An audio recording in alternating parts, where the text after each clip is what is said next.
Let's start our Plutonia experiment with Map 1, Congo. Talk about hitting the ground running, this map enthusiastically throws some really heavy hitters at you. Chain gun commandos, revenants, a pain elemental, mancubi, and even 2 archviles, and all but archviles can still be found to some degree even on the easiest difficulty. Aesthetically, the level resembles an ancient temple but with some signs of modern venturing like crates and computers. This allows it to avoid the pitfalls that some of the weaker Duke 3D levels fell into by having enough variety of detail to avoid feeling repetitive. It manages to feel consistent and has enough use of verticality to add depth to the level. To put it short, it's a very solid level that nicely sets the stage of Plutonia being significantly more difficult than previous Dooms while also being a pleasing enough design in its own right. It's time to draw out blood in Map 2, Well of Souls. If you're ultra-violent pistol starting, this level is not going to be nice to you with 2 chain gun commandos off the bat. While you do get a super shotgun not long after that, it's not very effective against distant revenants. Beyond that, you've got crusher ceilings that only start coming down as you get on top of them, and later a completely invisible bridge to navigate. While that's a neat concept visually, it's not the most fun to cross, especially with how relatively thin it is. Visually, the level isn't too bad, with bodies of water leading into temple ruins in a canyon area, but doesn't seem as cohesive as Congo in that regard. Maybe it's on me, but I feel every level should be viable from a pistol start, especially when the original Doom left you with one upon death. Gonna be honest, I'm not a big fan of this one. It seems to rely more on cheap punches than anything, so it's going below Congo. It's time to explore a former empire in Map 3, Aztec. From the get-go, the level certainly proves it's much more friendly to a pistol start with a rocket launcher at the beginning. That's not to say the level goes entirely easy on you, you're even ambushed by an archvile twice. There's also an invisible bridge, but thankfully this one's slightly more forgiving with its width, being between rows of torches. One thing I actually thought was interesting was dual teleporters near the end that are marked with what color key you're going to need in the rooms they end up in. Ultimately, the level still has some surprises launched on you, but at least it feels like the level does more to equip you for them. While the level isn't nearly as visually interesting or as varied as Aztec, gameplay triumphs, so I'll be placing it right above that. It's time to become like a rat in a cage in Map 4, Caged. Maybe it's the T-shaped center with cages along the side, but I can't help but compare it a bit to the abandoned mines from Doom 2. Sadly, this level falls quite a bit short of that, both visually and from a gameplay perspective. While invisible barriers over chain gun commandos is pretty neat, I feel the concept was done better in TNT Evolution and levels like Pharaoh. That's not to say it's a terrible level, of course, it's pretty solid and it's serviceable from an ultra-violent pistol start. While it still has some things like distant revenants, at least it has some interesting secrets and is generous enough in armaments, especially if you strafe run. Ultimately, the level's only real sin is that it has concepts that I've seen done better in other levels, but I'll place it right above Congo for its ambitiousness. It's time to be haunted by Map 5, Ghost Town. So far, this level is both the most visually interesting and the most difficult. Thankfully though, that isn't from being cheap and unviable from a pistol start. Instead, the level just genuinely throws some heavy hitters on you, such as 3 different archviles and a variety of others like revenants, chain gunners, the works. I could speak about the Spider Mastermind, but my displeasure for that enemy is a thoroughly beaten horse, and this level's inclusion of it isn't that egregious anyway. Visually, the map starts out in water-filled ruins as you may have come to expect, but it morphs into a mixture of tech and flesh, almost as if Doom is a game about fighting against the horrors of hell or something. It's certainly nice to see something other than bricks and sludge for a change. It's easily the tightest level so far, it's going to the top ahead of Caged. It's time to enter the Lion's Den in Map 6, Baron's Lair. This level's name is false advertising due to not having any actual Barons, so it's going to F tier instantly. Just kidding, I don't work on a grade scale, the level itself can be described as merely fine. There's no Barons, but at least there's Hell Knights, so maybe the Barons got a tan. And it made them weaker somehow.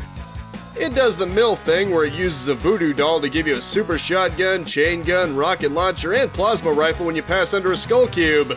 This actually makes it very pistol start friendly, which is good because it has the now expected revenants and other enemies after you. This, of course, ends with Plutonia's first Cyberden, a fair climax if you ask me. That's about all that stands out though, but at least it's a solid level design and pretty pleasing aesthetically. Even though Cybe is more fun to fight than Spidey, I'll place it below Ghost Town overall. Looks like we're found red-handed in Map 7, Caughtyard. The Map 7 slot carries over the Mancubus and Arachnotron behavior of Dead Simple, something TNT Evolution's Prison didn't utilize, but this very much does. Basically, it's that level on steroids, because you not only have to deal with those, but a chain gun commando, revenants, and an archvile, among others. The space with the main Kibai also feels much more cramped, leading to it feeling much more difficult. While I won't complain about a level just being difficult, making things cramped is arguably a bit of a cheap form of difficulty. At least it does give you a super shotgun and a rocket launcher for pistol starters, and a castle surrounded by a moat provides for some pleasing aesthetics. It's also nice to have the Archvile rapidly teleporting until it stops to attack mechanic, and enough cover to not feel cheap. Overall, it's a short and difficult, but pretty solid level, going right below Caged. It's time to step into another plane in Map 8 Realm. I'll be honest, this one's more style than substance. A perfect example is the start of the level that has a similar water draining as Well of Souls, but with some grates to serve as a nice justification. However, the level's just too linear for its own good, with halls connecting to larger areas to give the impression of being larger than it is. There's very little room for deviating off the main path, other than deliberately backtracking to get a medkit or something you missed. Like I said, the level has a good amount of style and is visually pleasing and varied. An underground cavern with brown sludge adds some contrast to the otherwise water-filled halls and rooms above. I just wish the gameplay part was more interesting. By now, revenants are starting to become an expected and frequent foe. Still though, it's more enjoyable than Caughtyard, so it's going above that. Grab a pig because we're going straight into Map 9, Abattoire. Yeah, this one's more on the unremarkable side of things, to be honest. Sure, it has the mechanic of needing 3 keys to proceed, but without the fun of being able to get them in any order you want.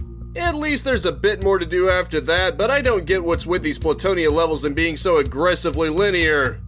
Aesthetically, there are sections that remind me of some Doom 2 levels like the Living Inn, but not that much in terms of substance. The most memorable spot really is when it gives you an invulnerability sphere to deal with hordes teleporting in. There honestly isn't that much else to say for this level, for the better or worse really. It's a serviceable level really, but one that doesn't really offer any diverging paths or options. It's very much a meh level for me, and that's why I'm only placing it just above the Well of Souls. It's time to step into the fray in Map 10 Onslaught. You start the level with a chain gun commando right behind you and facing you, which tells you all you need to know about this level. It is positively full of sucker punches. Whether it's a wall opening up to a crew of revenants or windows opening up to a chain gun commando hit squad, this level made me fall back on quick saves more than any other as of yet. Of course, that's not to say the level only has surprise moments going for it. It has a blend of rocky outdoors with underground brown sludge and some tech base for good measure. It even manages to squeeze in some blood and hellfire for some spots, so it has good visual variety. You can just expect your first time playing through this level to be a bit on the frustrating side due to its reliance on sucker punching you with enemies that can kill you in 2 seconds. Overall, it's an okay level. I'll place it below Abattoire.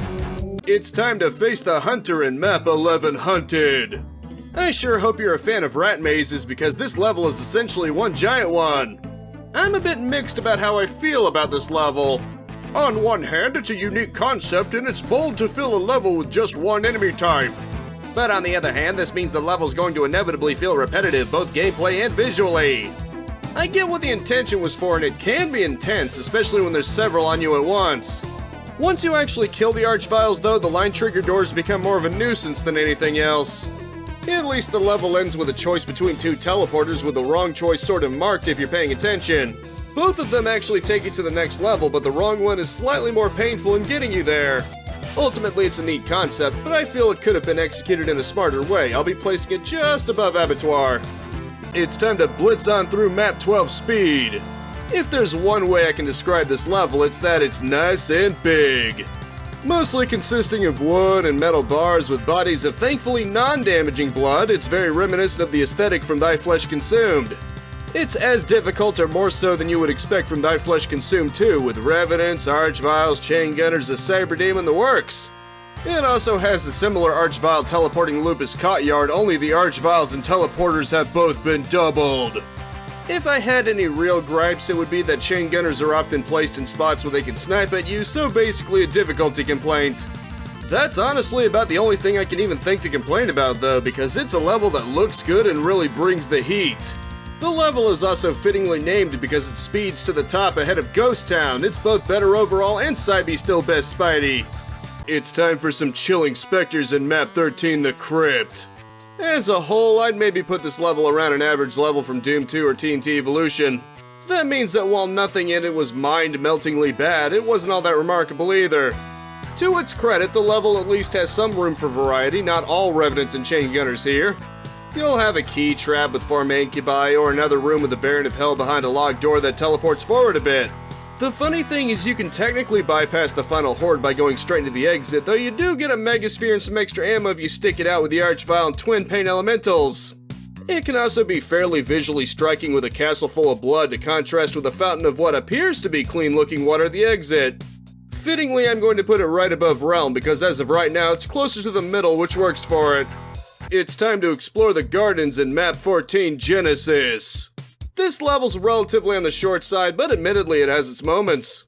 It's on the more engaging side when it comes to a pistol start, since it's viable to beat the level with the super shotgun, but you have to run for it first.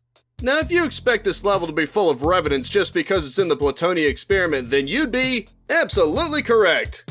While there's obviously some variety of enemies, these spooky, scary skeletons are an abundant part of it, as I'm sure you've come to expect by now.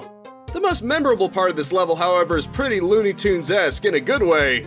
You have barrels in front of a teleporter with chain gunners looking away from you.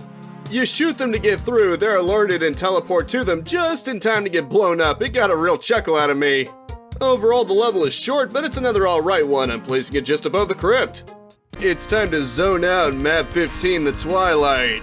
If there was ever any level deserving of the title King of Secrets, it would be this one, and not just because it has the secret exit in it. It quite literally has secrets inside secrets, so press some walls even if you found a secret because you can secret while you secret. Most of these secrets can be found in places like teleporters and pits, interestingly enough. However, there's also one aspect that kind of annoyed me. Chain gun commandos with archviles and walls behind them to make them unkillable, basically. At least Crusher ceilings do eventually kill the archviles so the chain gun commandos can be perma-killed, but it was still a blemish. Other than that though, I had fun with the level, as cramped as it is. Visually, it's a nice contrast to blacks and reds, my favorite color combination.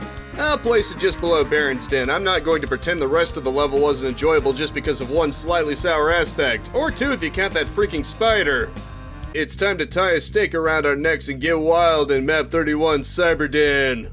As the name may suggest, and you can actually see from the start, the level revolves around 4 cyberdemons. Don't worry, you won't ever fight all 4 of them, or even more than one at a time. There's even some beneficial use for trying to keep the final one alive, since there's a mob of Revenants for the exit and he makes for some great infighting. Definitely was not a fan of archviles behind ghost walls though, throwing flames at you. Yeah, you can attack them through the walls, unlike the ones in the last level, but it meant I had to turn the sound up to hear when they died. Beyond that and the 4 Cyberdemon gimmick though, it's a pretty standard level all things considered. Nothing particularly flashy, the usual expected difficulties. Which is to say, plenty of chain gunners and revenants, I tell you what. I'll put it above the Crypt. It has the same kind of just being alright, but the gimmick at least gives us something new, and at least they're not spiders. It's time to ask directions from strangers in Map 32. Go to it! This is probably one of the earliest and certainly the first officially released map that can be referred to as a slaughter map. While the bar has obviously been raised sharply since then, like go for it, 233 monsters with a generous amount of revenants, archviles, mancubi, even cyberdemons and spider masterminds is nothing to scoff at. I mentioned yesterday that Cyberden only has 1 cyberdemon at a time. This one will pit 4 on you at once in the courtyard beyond the first wall. Believe it or not though, it's not the hardest level ever. With so many enemies around, it's super easy to get them to infight or at least block each other's shots, and cyberdemons are especially good at infuriating everyone in the room. Aesthetically, it's entryway from Doom 2, except in some ways a downgrade because it's full of brown bricks. That's not to say it's ugly though, and the mobs more than make up for it being a rehash, and for how iconic it is, I'll place it above Genesis. It's time for a dreary outcome in Map 16, the Omen. I must applaud this level for going against the Plutonia grain and not including any revenants in it.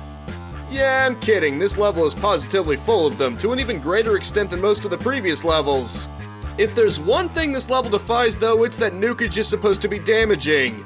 Then again, it'll contradict itself on that front if you happen to fall into any inescapable pits of it, which just seems incohesive. Honestly, it doesn't feel like this level had that much thought put into it, relying on things like waiting for moving platforms and backtracking back and forth. One area is just straight up moving pillars that are filled to the gills with shotgun sergeants and chain gun commandos, and you know how engaging it is to have so many hit scanners at once. It's not the worst level ever made, but it's definitely the weakest in Plutonia so far, and I'm placing it even below Well of Souls. It's time to infiltrate Map 17 Compound. In the original, this is actually the first level you see in the demo loop, and I can somewhat see why. It's a tight, albeit small base design that has some interesting tricks, like a similar enemy teleport forward trick as in the Crypt. However, one thing that I feel bogs down this level pretty substantially is damaging floors all over the place. Literally from the very beginning, it's nukage all around you, and you have to get around imps both to get a radiation suit and a super shotgun, very important for pistol starting. It mostly relaxes after that, but the abundance of chain gunners in the room following it means you basically have to have cleared out the imps for both protection and cover. At least the late area teleport trap with the imps Baron and Archvile provide a tough but fair final challenge, and this level actually does exclude Revenants, making it the only one besides Hunted to do so. Speaking of which, I'll place it right below Hunted. Both have an annoying element that bogs them down, but this one is just a bit more annoying overall. We will know thy enemy next time, but it's time to enter the Brain Ball in Map 18 Neurosphere. Yeah, gonna be honest, this level isn't that good either. The design has some merits, but it's largely doing what the Inmost Dens already did, and arguably better. Other than the water canals being blood, it has much the same chain gunners atop circular platforms and jumping onto narrow ledges, and even unlocking more of the canals with the new areas. It straight up has the same small brown brick and largely gray brick texture throughout, lending it more of the same feeling to it. The start of the level straight up bombards you, which loses its potential to be engaging when it relies on shotgunners and chain gunners forcing you to hide. Weirdly, the one secret is the BFG and Megasphere, and pretty obvious. Maybe the designer wasn't confident in the level being engaging enough in its difficulty. It's time for abbreviated understandings of Thy Map 19 Enemy. Honestly, the initial area feels a bit too much like a rehash of Deimos Anomaly. To its credit, however, it takes on a more original design once you get past that spot. However, I wouldn't say the level gets that much better from there, with it relying a bit too much on cramped spaces. Straight up putting you in a boxed room with some enemies and an archvile isn't great. It straight up gives you a BFG when you enter that first more original area, so that almost feels like a bandage for that. Well, that and the Cyberdemon guarding a switch near the end of the level. It probably sounds like I'm being harsh, so I'll give it credit and say the second half has some nice aesthetics. It's a nice mix of brick, wood, and bodies of blood, including a dip an archvile rises from. Ultimately, though, the gameplay of the level could be better, but I'll be nice and put this one above Hunted. Better watch out for scythes in Map 20, the Death Domain. This was actually close to being the first level to make me give up on a pistol start. It makes Well of Souls look tame with hit scanners, revenants, and arachnotrons on your crack from the word go. The level never really gets much better from there. Going back to that area well armed and killing everything I ran into has some satisfaction, but that just isn't enough. When you have your opening act so blood-boiling, the rest of the level had better be absolute gold to compensate, and this felt average at best. Its only other notable spot is a Baron teleporting section, which is nowhere near as engaging as the Archvile ones in prior levels because Barons don't have an attack build-up. Despite my resentment towards its beginning, however, the rest of the level is adequate enough to avoid being condemned completely. I'll place it above the Omen, but not by a whole lot. It's time to face the ripping and the tearing in Map 20 Slayer. It's basically a cheap knockoff of Ove Destruction, so as someone whose personal favorite in Doom 2 is that, this map annoys me just a bit. In my opinion, it gets just about everything that made the original enjoyable wrong. For starters, they seriously cramped up the size of the main ring, which combined with heavier enemies like way too many pain elementals devolves it into taking cover into one of the nearby buildings. Secondly, the buildings themselves are vastly more shallow. The original map it's based on has a full courtyard with a set of stairs leading into a building where you face an archvile for the first time. About the only thing this knockoff has to offer is a raised platform and 2 shallow rooms. The final challenge is just a cheap enemies teleporting in trap. Despite personally annoying me much more greatly, I'm placing it above Neurosphere, making it at least the better of the 2 Doom 2 knockoffs. It's time to face the inevitability in Map 22 Impossible Mission. Because there's absolutely no consistency between levels, nuclear waste is now non-damaging again. At least it doesn't contradict itself inside its own level like the Omen did, but it's still a little silly when they could have just used different liquids. Other than that though, the level's just fine. It has a mixture of tighter and more open spaces and generally feels fair. The closest it got to feeling otherwise is an archvile surrounded by barons, but that wasn't too hard to get around. At least it doesn't lean too heavily on revenants or chain gunners. It does give some of the other monsters some spotlight, such as the aforementioned barons as well as arachnotrons and incubi. I'd place it in a similar camp as the Crypt. It's merely fine, but it doesn't wow or frustrate in a significant way. I'll place it right below Cyberden, which is actually just ahead of the Crypt. It's time for a spooking in Map 23, Tombstone. Honestly, this is probably the closest I've seen to a final Doom level having an original Doom feeling to it. That's not to say it's the best thing ever, but it feels very solid and especially has a similar aesthetic. While it has a lot of tight halls, they also twist and bend enough that you've got cover and it doesn't feel like cheap hits. It's still a Plutonia level, of course, which means you can just expect a lot of revenants among other things. Still, it's otherwise a breath of fresh air in my opinion. After so many levels that feel like they take place in some ruins or as a copycat of another level, this feels more classic without ripping off another level's design. At the very least in a way that's obvious, whether it took inspiration for things or not. If only it didn't contradict itself on whether blood damages you, but that's relatively mild since it's only inconsistent at the beginning, so I'll still place it just below Go To It. It's time for some Star Trekking in Map 24, The Final Frontier. I'm guessing the name is a deliberate homage to The Living End because the level itself is very clearly inspired by it. Unlike Neurosphere and Lair, though, I'm not going to go so far as to call it a ripoff. While it does feel more condensed and shorter, it admittedly has the interesting peril of having to weave through a maze with a cyberdemon taking aim. You can either attempt to kill him farther back or dangerously push through the maze to get a closer shot, and it's pretty tense.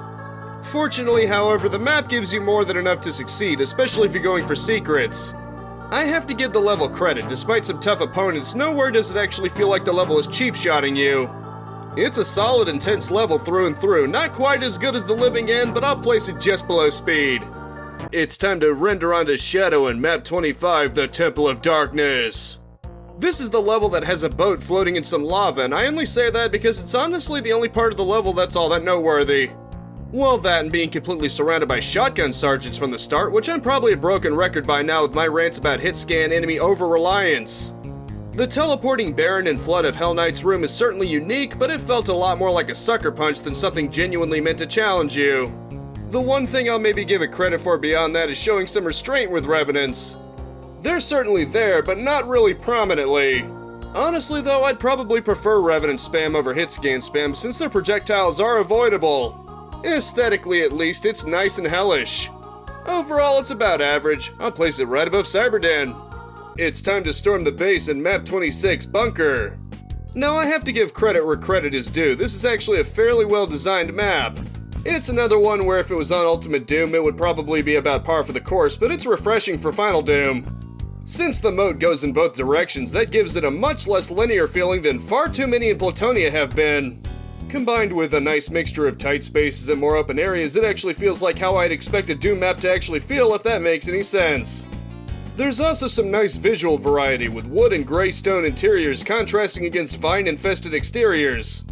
It's still Plutonia, of course, so it's going to have some sucker punches and a healthy amount of revenants. Still, I would honestly place it up there as far as Plutonia levels are concerned. I'll place it just below the Final Frontier. Grab your silver crosses because it's time for Map 27, Antichrist. Much like the Final Frontier, it has some clear The Living End vibes, but it really lives up to its name because sucker punches. It even has the Twilight thing of an unkillable chain gunner, and while it's only one, the Archvile will never die. I read that there's a trick, but you need a lot of rockets and to rely on splash damage. The one thing I will say in its favor is it has broader areas that are more closely like The Living End, and not as cramped as the Final Frontier. However, it also doesn't have that much new to provide in my opinion. Minus the obvious beginner's traps, it feels like a pretty average level as a whole. It just goes to show how good The Living End is when two Plutonia maps are more than a little inspired by it. However, I feel the Final Frontier did it better with a 10-level Cyberdemon swerve, so I'm placing Antichrist just below the Twilight. It's time for one crappy map, Map 28, the Sewers. Well, not really, but it's not really all that good either. As the name suggests, it very much takes place in a sewer system which leaves very little room for visual variety. A small underground library thankfully helps to break up the otherwise green brick and brown sludge affair. Gameplay-wise, it's really nothing you haven't seen before. Teleporting traps are nothing new and don't really feel all that fresh, especially when they're relied upon for entire areas. There was also another interesting Archvile teleport trap, but weirdly he parks on a ledge in the center. While I can understand if they were running low on tricks by this point, they still could have done more to make the level more interesting, at the very least visually. On the plus side, at least it's drastically better than that other Doom level that has sewers in the name. I'll place it just below Lair. It's time to have your eardrums bombarded in Map 29, Odyssey of Noises. This might actually be a first, a Plutonia level that seems inspired by a Doom 2 level that I think is actually better. Not that that's saying a whole lot because downtown is actually fairly disappointing, but credit where credit's due. It actually carries across the theme of Hell on Earth much better than any of the actual Doom 2 levels did, with massive fissures leading to molten rock and blood. While not every building is completely unique, I was able to find my way without a giant arrow having to be placed into where I should be going. It genuinely just encourages you to look around and figure out where to go, albeit with enemies like a Cyberden pelting on you. As the penultimate level and last non-boss level, the challenge feels more than earned and the scope is pretty impressive for Doom standards. I'll place it right above the final frontier. It's time to feel the fire kiss our hair in Map 30, the Gateway of Hell. Gonna be honest, this might be the easiest of the 3 Icon of Sin appearances without cheating with free look. Granted, there's a Cyberdemon and some other pre-existing enemies to deal with, but once I got past them, I beat the Icon of Sin fairly quickly. You press a switch once to raise the lift a little, and then it becomes like the Doom 2 variant, but it felt weirdly easy to time it, and yes, I did turn mouse aim off. While there was certainly more to it than the Doom 2 variant, and it didn't have the divisive line puzzles like TNTs, it also felt more basic in a way. I suppose on the plus side, it looks pretty good from an aesthetic standpoint. It certainly looks like a gateway into the pits of hell, it's just kind of a shame that there isn't more to the level. Available to single player anyway, believe it or not, there's an entire area that's multiplayer only. I'll put it above the sewers, both were pretty unremarkable levels, but the Gateway of Hell gets ahead by being visually interesting and having the Icon of Sin in it. I'd like to gather my thoughts on the Plutonia experiment. I've heard some argue Plutonia has the better levels compared to TNT Evolution, and my take is Plutonia is arguably more consistent. It never quite reaches TNT's best, but it also manages to avoid TNT's worst. There's nothing on the level of trapping you in a room with an archvile. The worst it gets is 2 levels being unfriendly to pistol starters, and it's worse, the Omen just being persistently forgettable. It also seems to take inspiration from some older Doom 2 levels, both for the better and very much for the worse. If TNT was more experimental on the bug exploit side, I would say Plutonia is more experimental in its concepts. It's willing to base a level around 4 Cyberdemons or have a maze completely filled with archviles. It even arguably kickstarted the concept of slaughter maps with an entryway remake. Overall, Plutonia experiment's not without its flaws, but is overall good, although I would definitely recommend the MIDI pack if you plan to play it.